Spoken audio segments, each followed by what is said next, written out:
suspicious that all of a sudden. You gonna serve? I'm going to serve to Lori. I think the highlight reel of my life is finding out who I was first, finding out what my passion in life was, and then That's your life. finding the right person to spend my life with.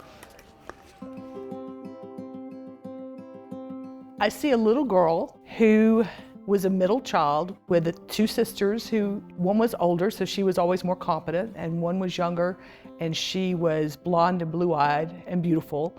And I always just remember feeling insecure and trying to search and find my place in life. Mom and Dad both loved their families. They made us feel loved. They made us feel wanted. They made us feel like priorities. Well, my dad was born in 1926. So he grew up during the Depression. His family had a lot of land, but they didn't have a lot of material things. He lived in a house without paint. He had an outdoor toilet. He worked in the fields. There were 6 kids, and they loved each other and supported each other and enjoyed each other. He always was very interested in what was going on in the world. He would walk every Sunday like 3 or 4 miles to the country store. He couldn't afford to buy the newspaper, so he would sit out on a bench and read whatever, I guess it was a Birmingham Herald, you know, from cover to cover. And as a child, I mean, he did that every night. He read the paper from cover to cover. He was smart, he did well in school, got drafted when he was middle year of his senior year in high school. Well, they went ahead and had a little graduation ceremony for him. While he was going through basic training, the Germans surrendered, and he is convinced that it was because they knew he was coming. And he always says the Alabama boys were coming, so they gave up. He was smart enough after he finished in the military. He ended up processing people that were being discharged because at that point people were leaving. His sisters treated him like royalty. They thought he was so cool because, you know, he had a college education, he had a good job. You know, we lived in brick houses, we had indoor plumbing, you know, things were painted. And their house, when I was a child, was still unpainted, and there was a latrine. And you had to go out at night with a flashlight to go to the bathroom. And then they didn't have a bathtub, so they had a huge wash bin that they filled up from the well, and they would put it out there first thing in the morning and let the sun, you know, heat it up. And then at night, the oldest child would get to wash their hands and feet, then the next oldest, and it went on down to the baby. And the babies would actually get put in that nasty, dirty water, but we thought it was cool. And you'd have your bath out in the front yard. And he never, ever seemed embarrassed about that. The fact that he came from very little, but he was never ashamed of it and very appreciative of his childhood. His mother died when I was 3. I only have one memory of her. I remember going to their house, and her bed was in the living room, which was strange. And she was sitting on the side of the bed, and she was probably in her early 50s, but she looked very old to me and very tired. She was saying something about that she knew she looked old, but she was okay not to be scared of her. And then she died like a week later. My grandfather, nobody knew this, but he kept bank accounts for all of his kids and all their spouses. And when he died, he was close to 90. You know, they were shocked, like he had a savings account for my mom. And she never even knew that he knew her name. Like, he would always ask me when I came, like, who am I? Are you one of you V's girls? He never knew my name. He had a dry sense of humor, and he liked to kind of get us city girls. And so I remember when I was about 8 or 9, he asked me if I wanted to go pick some cotton. And he'd pay me $1 for 100 pounds of cotton. Well, I had no idea that cotton was light and fluffy, and 100 pounds would be like, you know, a sack as big as that sofa. So I picked and picked, and cotton's hard to pick. You know, it's prickly, the bolls, and, you know, there were bugs, and it was hot, and I was determined I was going to get that $1. And I worked probably 8 hours, and I had, I think, 15 pounds of cotton. And so I got 15 cents. And I remember looking at him like, you tricked me. And he just laughed and thought that was the funniest thing, that us city slickers just didn't know what 100 pounds of cotton was and who would agree to pick 100 pounds for $1.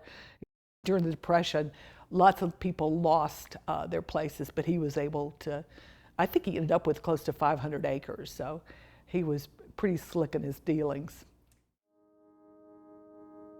My dad thought my mom was wealthy because her house was painted. And it was a tiny house. It was probably maybe 800 square feet, and she was the youngest of three girls. And when my dad saw her indoor plumbing and her, paint, he thought, I have married, like one of the Vanderbilts or something.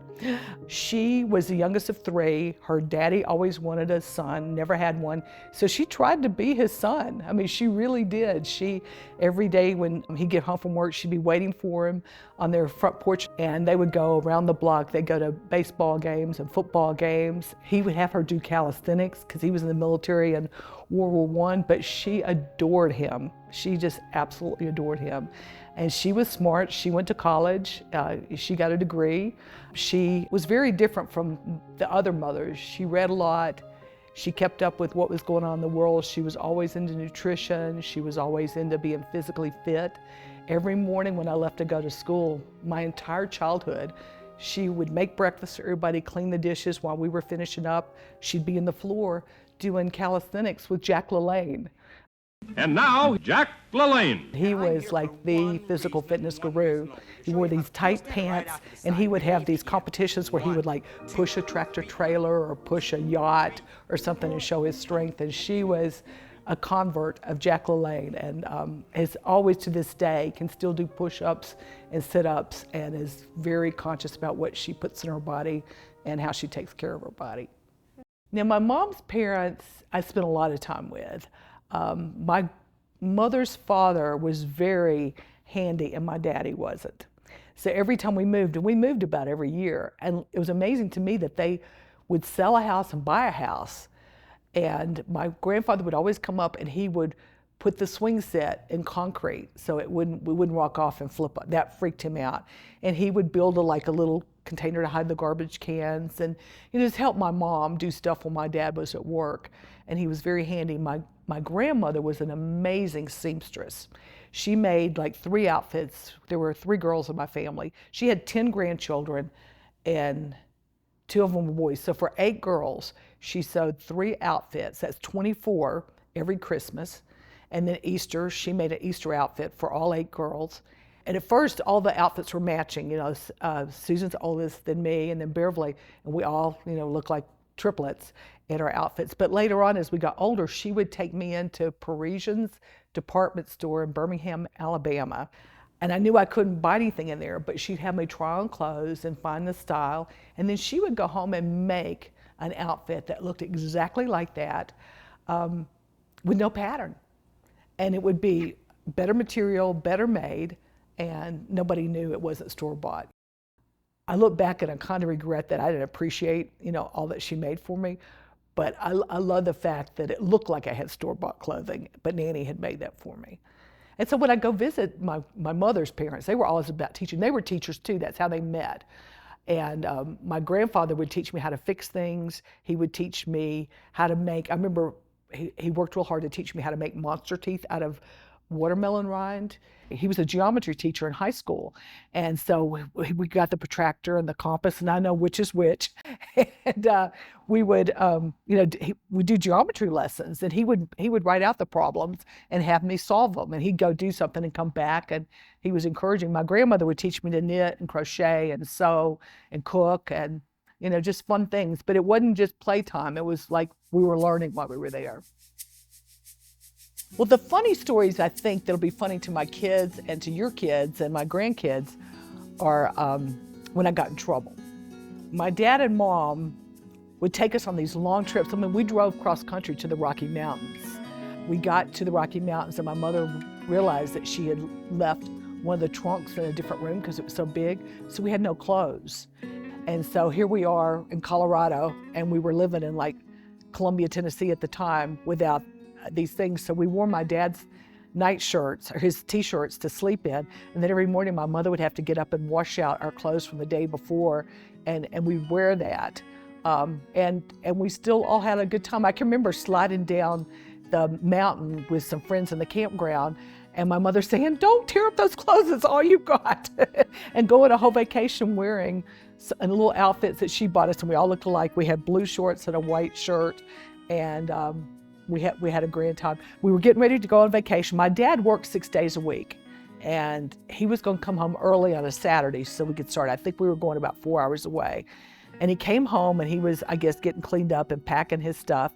And Susan, my older sister, she's 18 months older, and me and the next door neighbor, who was kind of trouble, Kenny Derryberry, we were just standing out the car and waiting for Daddy to come. And Kenny pulled down the tag in the back, which was on a hinge, and we kind of let it snap back and forth. And then Kenny said, "There's a hole right here." And he started picking up rocks, and it made a cool sound. So Susan and I started picking up rocks, and we picked up probably half the driveway and put it down this cool hole.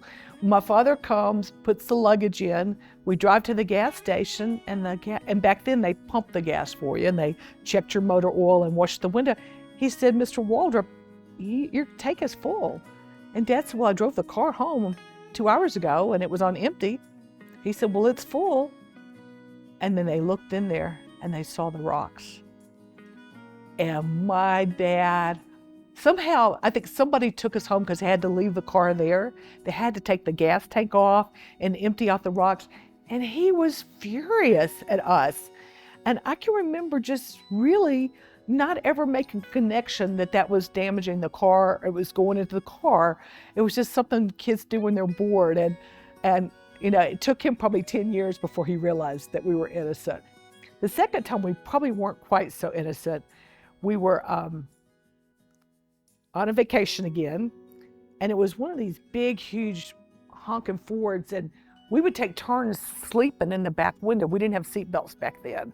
So I was in the back window, and I realized that there was like a little piece, it was like a cardboard covering. There was like something coming off, and so I started kind of picking at it, you know how kids do. Well, pretty soon it made a big hole, and Susan looked at it, and she said, "You're gonna be in trouble for that, Joan." And then she got this wicked look on her face, and she said, "But we could hide Beverly in there." Beverly's about 2 years old. So somehow, while my parents are driving and talking and listening to the radio, we stuffed Beverly through that part into the trunk and then put like a sweater or something over the hole. And then we went, "Hey, Mom and Dad, where's Beverly? Did we leave her at that gas station?" My dad, whoa, off the side of the road. He turned white as a sheet. Mother looked at him and said, "I thought you had her." He said, "I thought you had her." And then he swerves and he's going around, and about that, he's making a U-turn. Beverly pops up and goes, "Hi." He pulls off on the side of the road. He has us get out. He says, "I don't know what made you think that would be funny." He said, "That's the stupidest thing you've ever done." He made us bend over and he spanked us. And he told that story for years and years and years. So I know he eventually thought of it as funny. But that day, and I don't know why we thought that'd be funny to tell him that he left his baby at the gas station. But my sense of humor hopefully matured and got less cruel. We moved a lot, and every time we moved, I went to 10 different schools before I got to 10th grade. And you know, they were small towns, and like when you left back then, you didn't keep relationships with other people because it cost $2.86 for a minute long distance phone call. And my father said, "You know, we don't have that kind of money to just throw down the drain like that." So you had to start all over every single time. So I would change my name.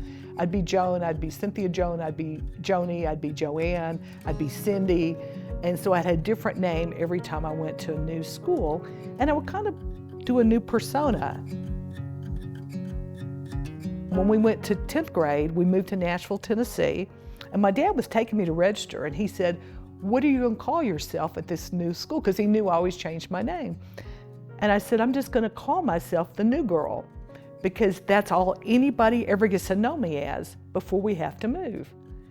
And he wrote his memoirs out, and I remember reading it, and he talks about that conversation and how hurt it made him to realize the challenges that we went through socially because of having to start over. And so he gave up 2 promotions so I did 10th, 11th, and 12th in the same high school. And for college, I didn't have a plan. I applied to 7 different schools. I got scholarships to all of them. I got a full ride to Vanderbilt University in Nashville, turned it down because I'd have to live at home, and picked Baylor University because it was the school furthest away from home. My family and I had visited Baylor like Thanksgiving of my senior year, so I knew I'd seen the school. So my father puts me on a plane, never flown, fly from Nashville to Dallas, get on Texas Air. I don't know if you remember that, but it was a small, like, bump up bump to Waco, Texas. Get there, never had gotten a taxi, get to the college. It was locked up. There was nobody around. And here I am, I've got like all my worldly belongings in 2 suitcases. And I had, I think, $128 to last the whole semester. I had a food plan, but for my supplies. So I remember that we had been at this building at the front of the campus, and we met a man named McAllister, because my parents had friends. So I thought, well, I'll go and find Mr. McAllister, because we didn't have cell phones. And I didn't have $2.86 to make a long distance call to home.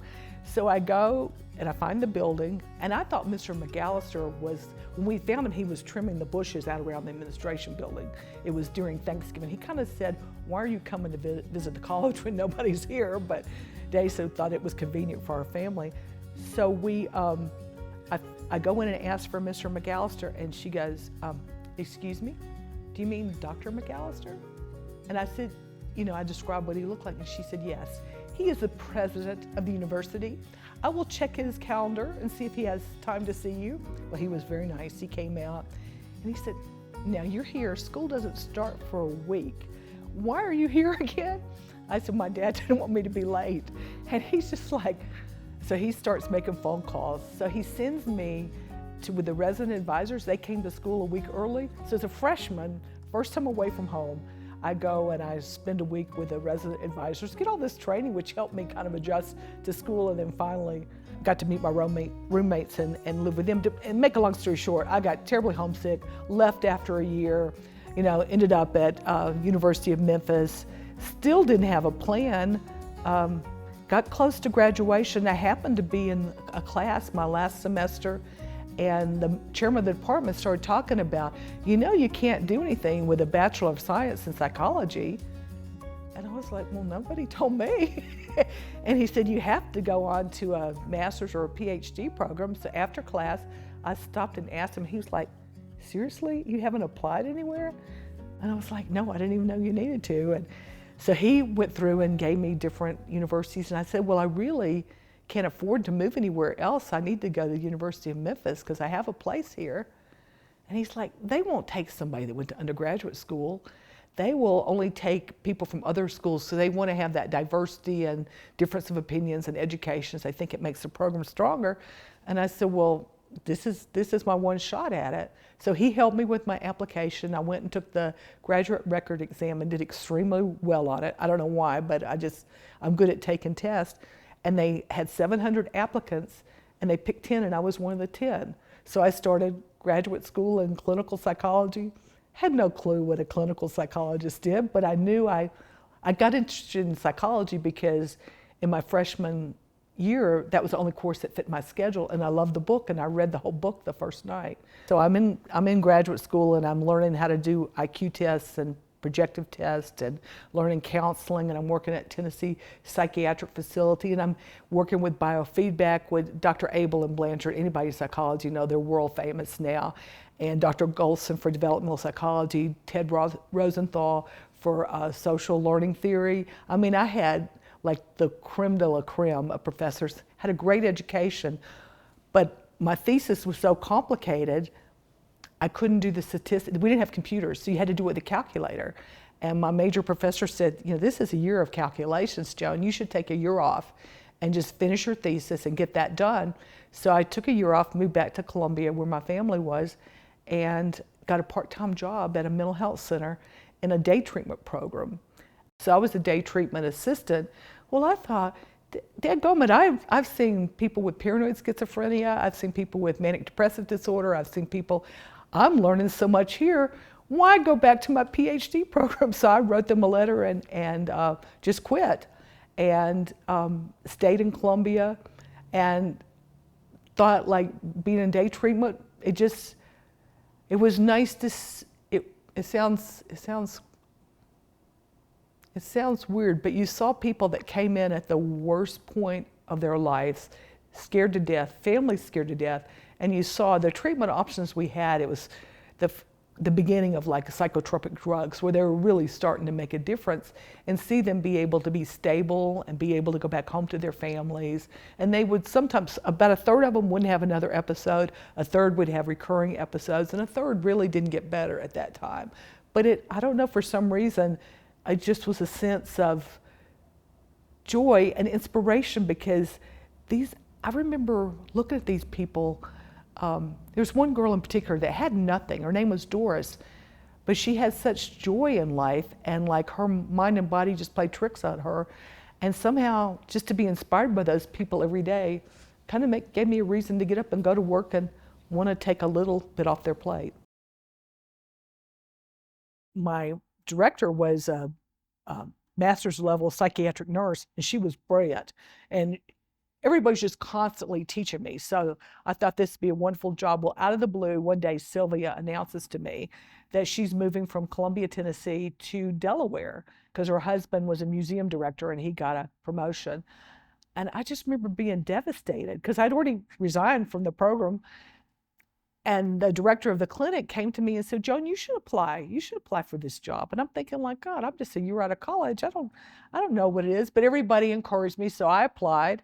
And then, like, at the last minute, this kind of dark horse, I hear his name, Joe Ferrara, and he'd been in the military with our clinic director, Dr. Wisniewski, and they said, we're just going to give him the courtesy of an interview. So, you know, I'm thinking this is my job. You know, it's kind of been promised to me, and I was making $8,000 a year, and this is a 40-hour a week, sometimes 50-hour a week job, 12 months a year. And I'm going to go to $9,000 a year. And I think, like, my money troubles will be over. I'll be good. So he comes and he interviews. And like 2 weeks later, Dr. Wisniewski stops and knocks on my door. And he said, Joan, we've decided to offer the position to Joe Ferrara because he has 3 years more experience. You know, he gets points for being in the military. And he's going through this, you know, maybe next time when he's an up-and-coming young psychologist. You know, he won't be around for long, and he'll be a good mentor for you. Well, what he said was true, and intellectually I understood it, but I was very disappointed that I was going to have to live on $8,000 for another year. So I'm doing a Rorschach test with a little girl that was psychotic, and Dr. Wisniewski knocks on the door, which I thought was rude to interrupt me, and says, I want you to meet Joe Ferrara. Well, I kind of just sort of turned like that, and I was trying to keep Sheila calm, and so I continued and finished the testing, and I saw this short, fat, bald man, and I said, hello, and they went on their way. I think they realized I was annoyed. So he comes about a month later, and I'm homesick that day. Now, whether or not that was a coincidence, I don't remember, but I remember truly being sick. I get a phone call from Dr. Parrott, who was one of the psychiatrists. He said, Joan, I really need you to come in. We're going to do a special orientation for Joe today, and we need you to be there. So I show up, and there's lots of people in this little conference room, and I'm looking around for this short, fat, bald guy, and I can't find him. So we go through this 2-hour orientation, and then this guy on the front row turns around and shakes my hand. He says, hello, Joan, I'm Joe Ferrara. And he was drop dead gorgeous, and I almost fainted. We had the advantage of working in very critical situations with a lot of drama and trauma. And I got to see him relate to people who were suffering. And he was very kind. He was very compassionate. He was a good listener. You know, I just truly got to admire him. And he was so kind to me. If I had an idea and he brought it up like in a clinical meeting with all the other staff, he always gave me credit. And the board asked us to do a presentation about day treatment because a lot of people didn't understand what it was. He did this film and he had me as the star of the film going through and talking about, and he didn't try to take any credit for it. Because I remember when we showed it to the board, somebody said, well, do you not work in the program to Joe? And he just laughed. He said, oh, but she's the star of the show. And I remember thinking that was unusual. You still had a lot of men that would talk over you and not value your ideas. So I appreciate that about him. So we were like best friends, and we shared an office together, and we wrote treatment notes in the afternoon. And you know, I liked him. I thought he was cute. I enjoyed spending time with him, but we were both in serious relationships, and I never thought it would go any further. And then one day, one of my patients, she was a borderline personality, and she was kind of scary. And Joe was in the gym with a bunch of the younger clients, and I was with the ladies at the table. And all of a sudden, her eyes just glazed over, and she came and she was choking me. And she was a big girl. And I kept trying to stand up, and I couldn't stand up. And I was turning blue. I was about to pass out. And we had this little 12-year-old girl who was paranoid schizophrenic, and she talked like this. And I could hear her at the door, "Mr. Ferrara, I think Joan needs you. Mr. Ferrara, I think Joan needs you." Well, Joe couldn't hear her, but I think he kind of noticed that she was standing there, and her lips were moving, which was unusual for her. And so he came just as I was about to black out and got the girl off of me.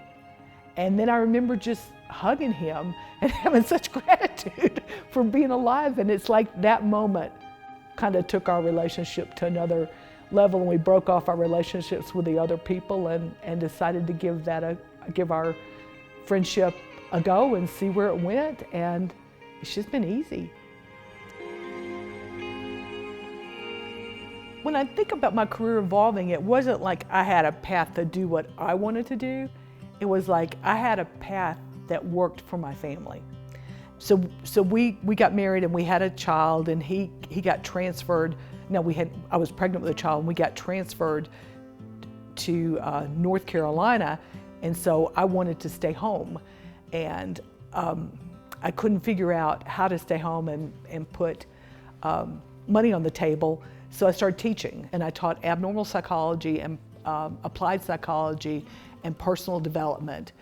But I would go and teach like early in the morning, and I'd come home at 8 o'clock in the morning, and Joe would go to work, or I'd go to Western Carolina and teach like 1 or 2 nights a week and come back. And I really, truly enjoyed that. I didn't have a PhD, so I didn't have any inklings that I would ever be a full professor. After that, I started trying to find like part-time jobs. I would work like on Wednesdays.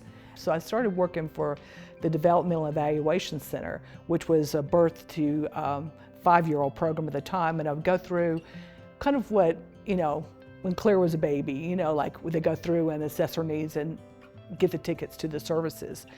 From that, I started working at Irene Wortham, which was a home for kids with significant disabilities, and going in and doing evaluations so their Medicaid could be, approved and continued for the next year. And then doing that, I heard about school psychology. I'd taken a couple of school psychology classes when I was in undergraduate school just because it fit in my schedule, but I really didn't understand what school psychology was. There was a need for a school psychologist, so I go to interview at the system I ended up working at, and when it was over, he said, "Well, Joan, I think you might be ready for this job, but I don't know if your family is." And so I just got up and I kept doing like different jobs because, I didn't have to be away from them, and I got to spend more time with them. I got a job as a school psychologist. I took that job that was offered to me 3 years before, and I did that. And then because I needed more money, I applied for a 12-month position, which was the Exceptional Children's Director, which really wasn't anything I wanted to do. The thing that powered me through was trying to help all these people who were special ed teachers and physical therapists and occupational therapists and speech therapists and psychologists make their jobs easier so that they wanted to come to work and they got more joy in their work. And then I found out I was pretty good at it. I was good with money. I managed millions of dollars. I learned to focus it into personnel and not waste it on things that, didn't have a direct effect on the kids. When I first got into the program, like teachers were just figuring it out for themselves, and they were basically slowing down and watering down the curriculum. And what I wanted them to do was teach multisensory and customized to the kid and their needs, so that kid could, if a kid's 2 years behind when they go into special education and you slow down the curriculum, they're just getting further and further and further behind. So I was 10 years in that position, and what I liked, I saw teachers grow. I enjoyed helping people get more proficient about their jobs and enjoy their jobs, and then trying to work with parents to be supportive of the teachers too. I think just getting people to care about keeping people in those positions so that we could address the full total child and not say, I'm sorry, we don't have that service here. Sometimes when parents would really be ugly with me and threaten to sue me as the exceptional children's director, it would hurt, but I could go to bed at night and sleep because I knew we were meeting that child's needs and helping them progress and be independent. And I had this one lady, she would bring advocates in that didn't know the child, didn't know us, and just come in and berate us. This mother was insisting he would be in a regular kindergarten class, and he was developmentally, maybe at age 2, he wasn't toilet trained, he didn't talk. Gradually, I got her to learn, yes, he's in this class, but 7 minutes of each hour are appropriate for his skill set and what he can learn. And we eventually got him into a program where he was working on feeding and toileting and walking and balance and sharing and all the things 2-year-olds do. And he started to blossom. But anyway, one day she came by my office and she has big tears in her eyes and she said, I just had an epiphany. And I realized I was mad at God and not you. And I wanted to come by and apologize.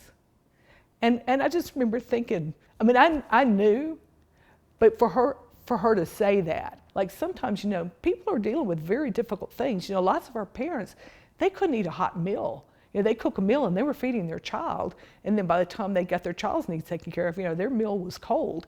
Things we take for granted, like the child being able to get in a car seat someday and buckle it up. And that helped me with other things, like when people are being mean or cruel, or you think, where did that come from? I realized it's their own personal stuff, and I started to learn to imagine like a big sack of trash, garbage, being thrown at me, and I would just sort of gently sidestep it and not let any of it get on me or worry about what I had done to do that. And Sabrina was her name. Her coming in and apologizing to me, kind of helped reinforce that don't take things personally when, it's the person's battles and you're just kind of you're the scapegoat. The night Joseph was born, they had dimmed the lights. It almost felt like candlelight, and it was a spiritual experience. I had been screaming, cut this baby out of me, I'm going home, I'm not going to do this, to holding this little tiny guy. He was born 3 weeks early. The next day, not wanting to leave the hospital because I didn't know how to take care of him, and then walking into the house and thinking, I'm a different person that walked out of here 48 hours ago, because my whole priority now is to take care of this little guy that I just met. He came into this world a happy, self-sufficient character. He can entertain himself or he can be with people. And if he's alone, he's fine. If he's with people, he's fine. And he was always interested in how things worked. So I should have known he was going to be an engineer. Joseph, what everybody said was God's gift to kindergarten. And I was so excited to have this teacher. And I go in for my first conference, and I said, how is he doing? And she goes, well, how do you think he's doing? And I knew from being a school psychologist that that's what they lead with when they're going to give you bad news. They want you to open the door. You'd be lucky if he hit 80 on a sunny day. So I said, from your perspective, I could see where he's a little behind, but from my perspective, I see him as a very bright, creative problem solver. Reading just wasn't his cup of tea, and he had a teacher in 2nd grade that taught me how to support him in reading and not frustrate him. When I started teaching him the way he learned, he caught on, and once he broke the code, he just took off and was top of his class the rest of the way, ended up being valedictorian of his high school. And I just remember thinking, I wish this teacher could see this 80 IQ kid. Maybe 10 years after he graduated, we were in a restaurant, and she came over to me, and she said, are you Joseph's mom? I thought you were. I said, yes. She said, I've followed his academic success. I'm really proud of him. She never apologized to what she said for me, but I knew she was wrong. And I really thought he was going to be a professional singer. I thought he was going to be a professional basketball player. Your firstborn, you think that they can do anything. But he loved Mitch Miller. And there used to be this guy, and he'd come on TV every year at Christmas and do Mitch Miller's sing-along. It was the corniest thing, but Joseph absolutely loved that tape. One of his aunts gave it to him for Christmas one year, and he used it to go to sleep. And he would play that every night. The tape wore out 4 times. Back then, you didn't have Amazon. You had to drive to different states and different places to try to find this Mitch Miller sing-along tape, and it wasn't as popular with everybody but our family. And then he also liked to dress up and be different characters, and Superman was his favorite. My mother was a good seamstress, so she'd make him different Halloween costumes. She made him a cute clown costume, a cute bear costume, just really elaborate, nice costumes. We had to drive to New York every year for Christmas, and it was hard to keep, he's probably 6 or 7 at this time, entertained. So we would put him in his Superman costume, and we had a Toyota van that had a sunroof over the front seat, and then it had a huge sunroof over the back. We would allow him to stand up and hold on to the 2 front bucket seats, and we would play Superman the entire way. The wind would whip his cape out, and he would pretend he was flying the whole way to New York and never tired of it. I hope he knows it now. He was prayed for years before he was born. He was loved from the minute he was born. Joe and I, used to kind of look at ourselves and think, we got good genes. How in the world do we create this excellent human being? I don't remember putting pressure on him, but he always set like these incredible goals for himself, like taking all the classes he needed to take in high school to be valedictorian, taking, getting college scholarships, being an aerospace engineer. I didn't have any clue that you just couldn't go straight into aerospace engineering. Out of the people in his class, only like 10 of them got in the first year. And there eventually ended up being like close to 100, but only 13 graduated. I mean, it was an incredibly tough program, and he just sailed through it without, I don't ever remember him saying this is tough or this is hard. And then the thing that I'm proudest when I look at him is what a great father he is. I can remember when we would FaceTime him when you would be at work, and Elle would want milk. Milk, Daddy. And he would say, let's practice waiting. And Joe and I are looking at each other like, who makes a 12-month-old wait? So he'd wait like 60 seconds, and then he'd say, okay, Elle, you did a good job waiting. Let's go get milk. And they'd go get milk. And I've told my daughters, and I've told other people, and they think, that's genius. All the child rearing books, I have never, ever heard that. But your girls were good with waiting. And both of you get credit for this. Is teaching them to have conversations with adults. Your girls ask about the rose for the day, the thorn for the day, the bud. And, it's a nice way of kind of going around and assessing how each person's day was. And I always say to my friends, it's easy to be a grandparent when your grandkids are raised right. And that's, your kids are such joy. I mean, they just wake up in the morning and they have fun. They make friends with everybody, making their lemonade stand the last time they were there, and meeting strangers and giving them lemonade, and just all the things that they do so comfortably. I got to give you guys credit for. Joanna, I was so worried about her throughout the pregnancy, and I found out about probably 2 months before she was born that everything was going to be okay. I just said to myself, I'm going to enjoy this kid, because it could have been so much tougher. Like, I remember being tired getting up with Joseph and thinking like, I'm tired, I'm sore, I need some sleep. But with Joanna, I just said, I'm going to treasure this. And we lived at we had built a house by the time Joanna came, and we had a beautiful view of Lake Junaluska. And we had a solarium with a nice couch. And I would get up with her and we'd go out there, and you see the twinkly little lights all over the neighborhoods, and, watch the sun come up. And I just remember sitting there and thinking like, this beautiful baby, and she would nurse and nurse and nurse, and then she'd give you that drunk nurse smile and just grin up at you. And I don't know if it's endorphins or dopamine, whatever releases in your body. I just thought, I'm going to savor this moment. She was very creative. When she was little, I worried a little bit. Every time we made believe play, she was always an orphan. So I used to tell Joe, maybe we better watch ourselves. But she would just be wandering. We lived out in the woods, and she'd be wandering up to the woods, and she'd say, pretend you don't know me. She saw a kid in our neighborhood that had been a recital, and Anna Jordan came over, and I used to keep all the neighborhood kids because I was a stay-at-home mom and their parents were working. So Anna came and did this dance routine, and Joanna was fascinated. So she begged me to give her a dance lesson. So I called the same dance academy that Anna went to, and the lady who I grew to be good friends with said, well, I'm sorry, ma'am, we don't take kids until they're 3. Well, Joanna wasn't gonna be 3 for another month. She said, okay, bring her in. We'll let her do one class, see how she does. Afterwards, I'm out in the waiting room very nervous, hoping Joanna does well. Miss Angie walks her out and said, sign her up. Said she's perfectly ready to go. She loved music, she loved to dance, she loved to be the center of attention. She ended up dancing for this lady for 15 years. And she was a competitive dancer. She did ballet, she did pointe, she did jazz, she did lyrical, she did hip hop, she did tap, and she excelled at it. She was just taking basic lessons, and of course I always thought she was the best, and I was always proud that she caught on before the other girls. And after you go through like 3 or 4 lessons, when you get to be about 5 or 6, 3 or 4 years of lessons, you get 5 or 6, they pick the top dancers and they put them in their competitive groups. Well, the first year that happened, Joanna didn't get picked. And I'm like royally ticked, and I think, well, I'm going to go find another dance academy.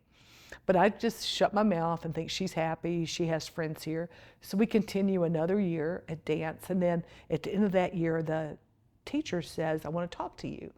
She says, are you ready to commit to competitive dance? She said, Joanna was ready last year, but I knew you weren't.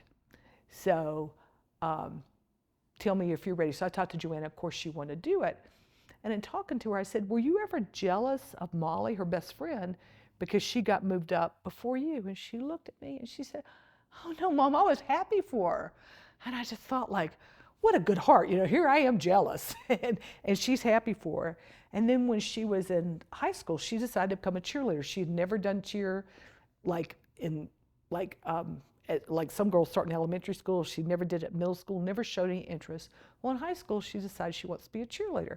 So she goes to a week-long cheer camp, and then she has her audition. Well, I'm picking her up, and I see her as I'm driving through the parking lot, and she's crying. So she gets in the car, I give her a hug, and I say, Joanna, there's no way you can learn in 1 week what these girls have been practicing. She goes, oh, Mom, I made it. She said, I'm crying because Summer didn't make it. And I know Summer really likes cheerleading, and she's upset. And I just thought, and all the other girls were, I made it, and she's crying because a friend of hers, who was a good cheerleader, didn't make it, and it was because of some drama, not because of her skills.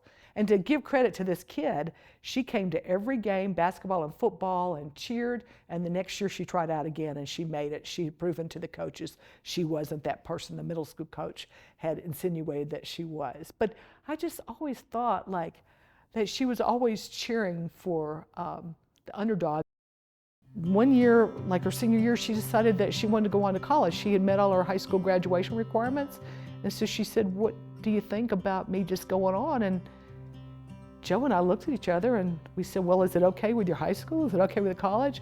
Well, she made contact with people, and a week later, I get a phone call, I answer it, and they say, this is Appalachian State University, may I speak with Joanna? So I hand her the phone. It was the president of the university, Dr. Peacock.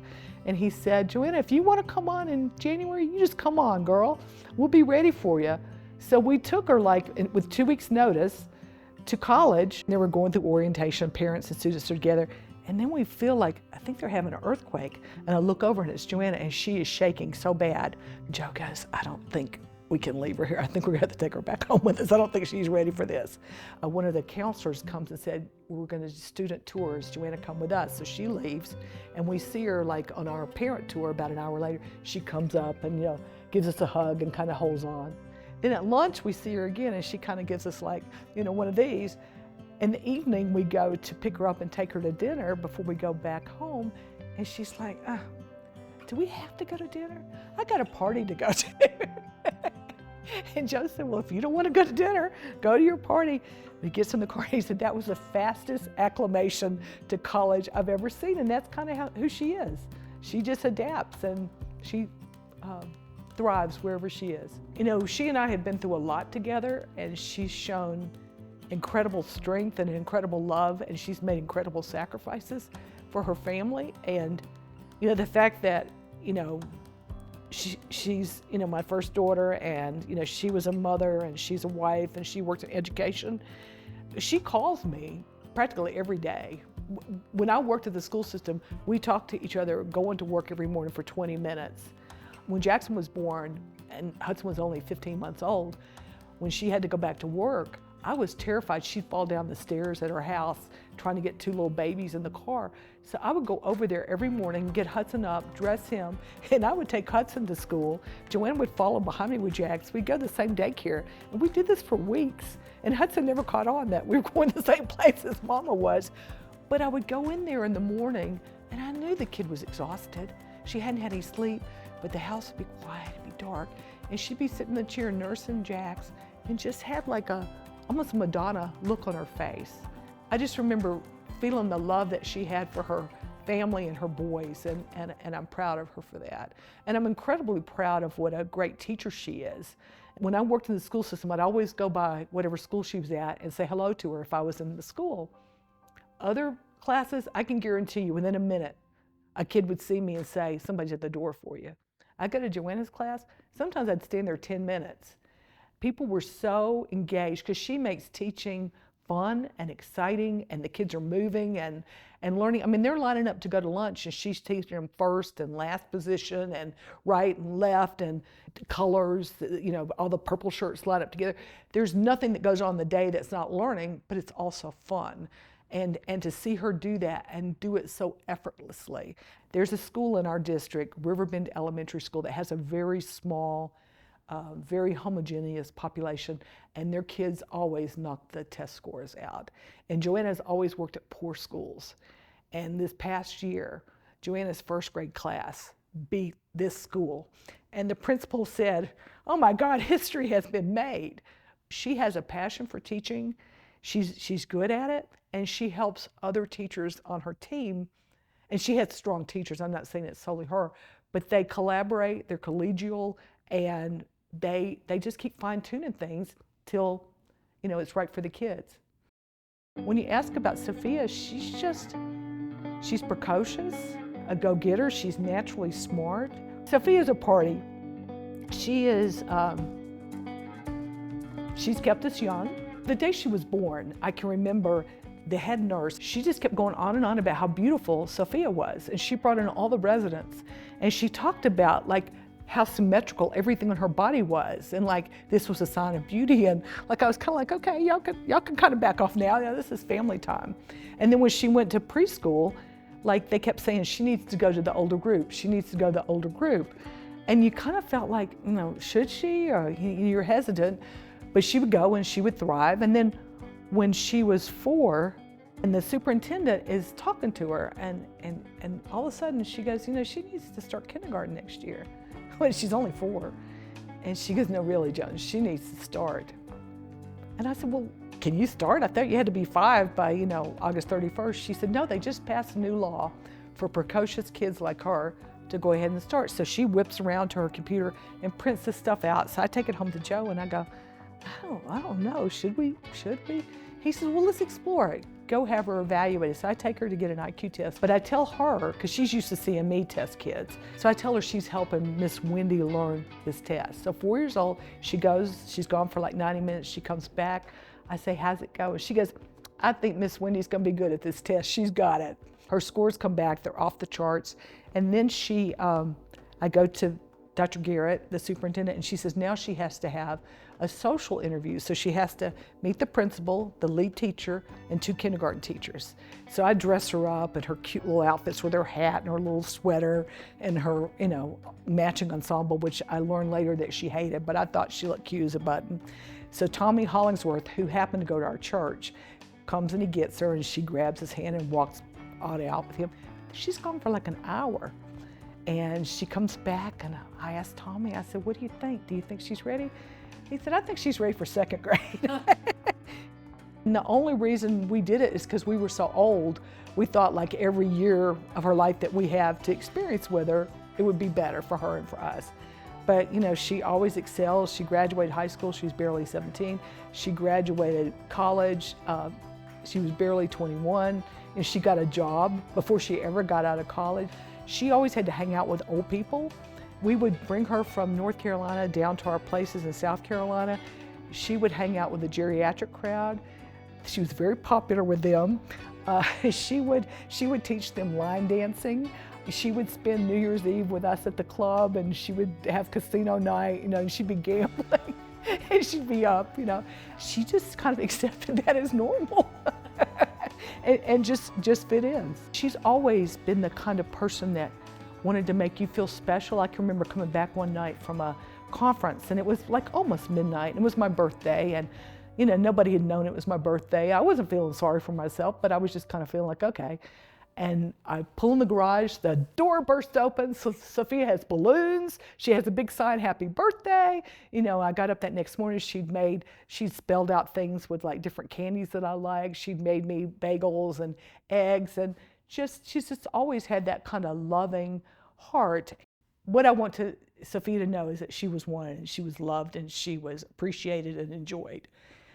And all my children, I want them to know that they're loved. Sometimes, I love you is one way to show love, but one other way is to put your seatbelt on. Call me when you get there, And so you never know, like, do they interpret that? When she comes to visit us, I know what she likes, so I print out a menu, or I put it on my chalkboard, what we're going to have, and I make her all her favorite meals. But I never knew that made her feel special. And like she says, when she calls, I usually answer on the first ring and say, hello, love, how are you? And she said, I hear other people's mothers, and they're like, don't call me now, I'm busy. But I always, and I genuinely feel that way, but it made me feel so good. This is probably one of the sweetest things I've ever gotten. And when she got herself in a ditch in college, and she was late on a paper or something that needed to be turned in, I'd stay up all night with her on the phone, and we'd get it done, and we'd do Google documents, and I would kind of edit her, and she always did a good job, but she tended to be a procrastinator. And I thought, like, I could fuss at her, but what good is that going to do? Let's just help her do a good quality project. But anyway, I appreciate this book, Mom More Than You Know, and all the little things that I've tried to do for all of my children. My mother gave me a good piece of advice, was treat your family better than you treat company. And I didn't understand that at first, but they are the most important people in your life, so why shouldn't you? The other piece of advice I'd like to give our kids was another thing that my mother gave me, was don't try to be your kid's best friend. Said, your job is to teach your kids to be able to manage their emotions in a constructive way, to be able to interact with people in a way that makes people want to be around them, and treats other people with dignity, and to show respect for other people. That is your job. And doing that job, setting boundaries and stuff, they won't always like you, and that's okay. Because it breaks your heart as a mom when like, if I just gave them that piece of candy, they'd be smiling right now. Life is not easy. It's certainly not fair. And that life can make you bitter, or it can make you better. And learning that nobody can hurt you, they can hit you and make you feel physical pain. But emotional pain is caused by the filter it goes through, your priorities, your perspective, what you perceive as their intentions. And if you change the way you think, you're going to change the way you feel, and you're going to give the person that you're struggling with less power over you. The other thing I think is in relationships. I think like Sophia looks at Joe and I and thinks we have the perfect relationship. We have a beautiful relationship, and we're probably more in sync than we've ever been in our lives. And most of the time he's easy, and like what he likes, I tend to like and stuff. But there have been times where it hasn't been easy.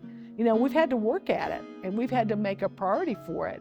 We've been married 42 years now, and each year we kind of learned that the strength of the family was based on our strength, and we had to spend time nurturing that.